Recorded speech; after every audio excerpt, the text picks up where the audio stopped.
চোরের কোনো ধর্ম নাই, ওদের কথা বিশ্বাস করবেন না। ওদের জীবিত তা থাকতেও মাইরে ফেলায়।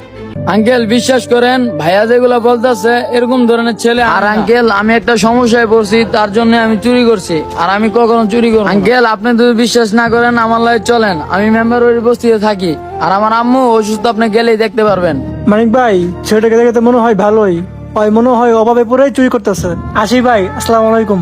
ওয়ালাইকুম আসসালাম। তোমাকে দেখতে তো মনে হয় যে তুমি ভালো পোলা, তুমি চুরি করো কেন? শোন, এখন থেকে আর তুই কোনোদিন চুরি করবি না। আমি তোরা কিছু টাকা দিতেছি, এই টাকাগুলো নিয়ে তোমার মায়ের জন্য ওষুধ কিনে নিয়ে যাবা। আর তুমি এক কাজ করবা, তুমি আমার এখানে আসবা, তোমাকে একটা চাকরি দিয়ে দিব, তুমি চাকরি করে খাবা, আর কখনো চুরি করবা না। আমাকে তুমি কথা দাও আজকে। আচ্ছা ঠিক আছে আঙ্কেল। এই যে নাও, আর এই যে আমার কার্ড। আর তুমি চলে আসবা, তোমাকে একটা চাকরি দিয়ে দিব, আর কখনো যদি দেখি না তুমি চুরি করতে। টাকাটা দেওয়ার জন্য ধন্যবাদ। আর আঙ্কেল আমি কখনো আর চুরি করবো না, আপনার অফিসে কাজ করে খামু, দেওয়ার জন্য ধন্যবাদ। আর আঙ্কেল এই টাকা দিয়ে আমি আমার আম্মুর ওষুধ যাই। আঙ্কেল আসসালামু আলাইকুম। ওয়ালাইকুম আসসালাম। ভাই, আপনি তো আবার চোরটারে টাকা দিয়ে দিলেন, কাজটা কি ঠিক করলেন? আরে বোকা, ওরে কেন টাকাটা দিছি জানো? মানুষ হয়ে